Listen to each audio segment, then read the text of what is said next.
तेरी नगरी में सौदा सौदा कर चले मेरे भाई। अब यहाँ जो नगरी है वो शरीर के लिए का है। ये हमारा शरीर ही नगरी बताया है।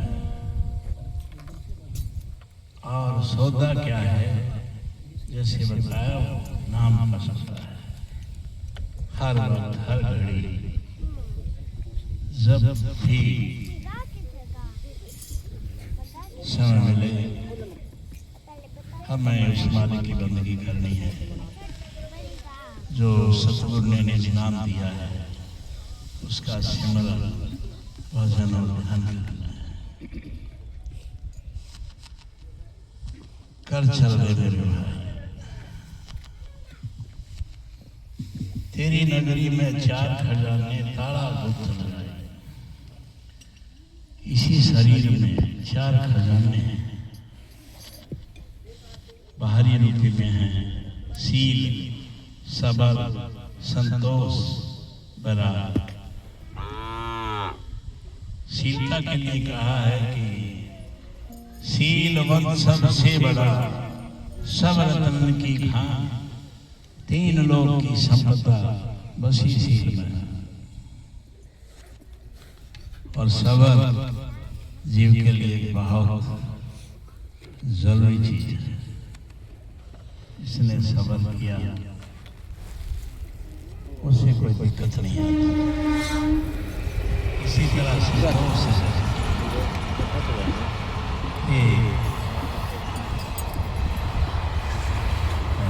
सबसे बड़ा तो यही है कि ये मनुष्य का चोला मिला है। हमें माता का शुक्राना करना है कि हे मालिक मुझे नारायण दे देती है, क्योंकि इसी चोले में जीव अपने जीव का भला कर सकता है, करवा सकता है, सतगुरु की शरण में जाना और कोई रास्ता नहीं। और जो भक्ति करेगा उसे बैराग जरूर। बैराग एक बहुत ही ऐसा है कि जीव को बैराग हुआ, लगन हुई तो उसका काम बना।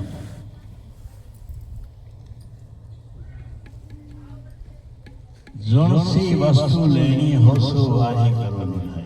जिस काम के लिए आए थे तो उसी में निगाह रखनी है। और वो आए थे इस जीव का उद्धार करने के लिए। और वो तभी होगा जब हम सतगुरु के वचनों पे चलेंगे, सतगुरु की रहमत में रहेंगे, उनके हुक्म में रहेंगे। महाभारत एक दृष्टांत आता है कि अर्जुन बहुत बड़ा धनुधारी था और द्रौपदी का जब स्वयंवर हुआ तो पांचों भाई भी दूसरे राजाओं की तरह और जो उनके चचेरे भाई थे उनके साथ उस स्वयंवर में गए। स्वयंवर की शर्त थी कि नीचे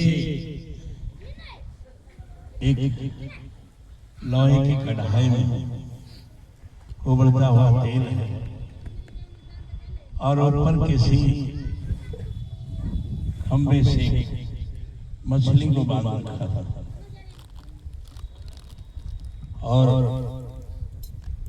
उसकी परछाई को देख के तीर मारना है और तीर मछली की आंख में लगे, वही जीत पाए। बहुत राजाओं ने, युवराजों ने बड़ी कोशिश की लेकिन कोई कामयाब नहीं हुआ। अब बाद में अर्जुन की जब बारी आई तो अर्जुन ने एक बार में ही मछली की आंख को तीर से ले ली और सब ने उसकी वाह की कि भाई जैसा कोई धनुधारी हो नहीं सकता। किसी ने पूछा कि भाई एक बात बताओ, तुमने ये स्वयंवर तो जीत लिया लेकिन क्या देखा? मछली थी बल्लू ने कहा कि मैंने तो सिर्फ उसकी आंख देखी और आंख में गिर गया। साहब कहते हैं कि जो सी वस्तु लेनी हो सो आए का मिलेगा, पक्का धड़े का तोल मिलेगा, फिर पाछे पर खाई। इस तरह धड़े का तोल पक्का होता है, सो कभी पर हलो पूरा होता है। तेरी नगरी में सौदा सौदा करता है। आगे साहिब कहते हैं कि जब तक सौदा मिलता कोना घटे 84 नहीं, जब तक नाम नहीं मिलेगा कमाई नहीं करोगे। ये 84 नहीं कटती। वेद शास्त्र ग्रंथ इस बात की ताकीद करते हैं कि ये 84 है जो जीव 84 लाख योनियां भोगता है, जिसका अर्थ परम सतगुरु पिताजी साहिब अपने मुखारबिंद से बताया करते थे कि 3.5 करोड़ वर्ष का है। कितना लंबा समय। तो जब तक 84 नहीं कटेगी कि हमारे जीव इससे मुक्त नहीं होगी,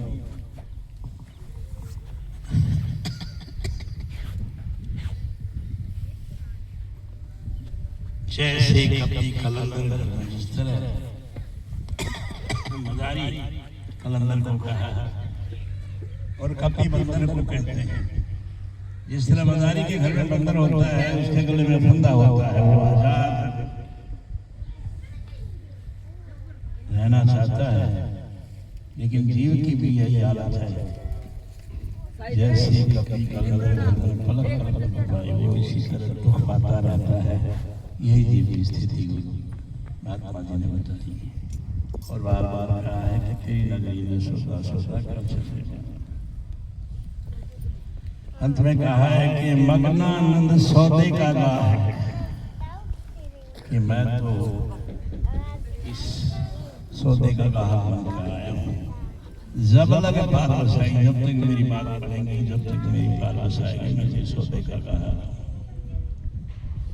शेर का साँटा सौदा हुआ, शेर धड़ की बाजी भी लगानी पड़ेगी तो भी लगा। शेर का साँटा सौदा मतलब परमानंद साई मेरे हुजूर पिता मेरे सतगुरु परमानंद जी साहिब दया करेंगे तभी बात बनेगी, और कोई रास्ता नहीं। और इसी तरह स्वामी नित्यानंद जी ने यही कहा है, सिर सौंप्या गुरु देव को, सफल भया नित्यानंद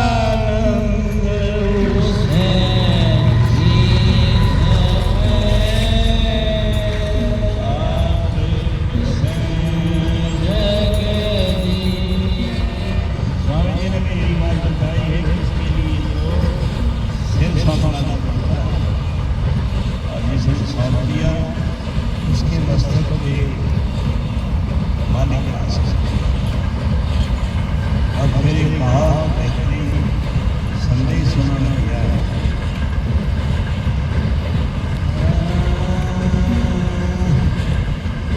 समन सासो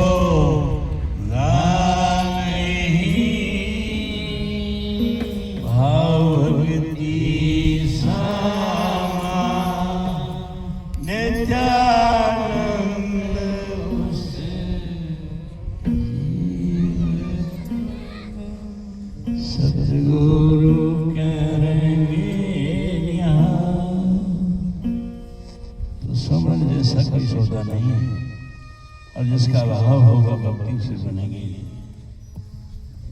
नित्यानंद कहते हैं कि सतगुरु की दया से होता है, उनकी मेहर उनकी रहनुमाई से। आनंद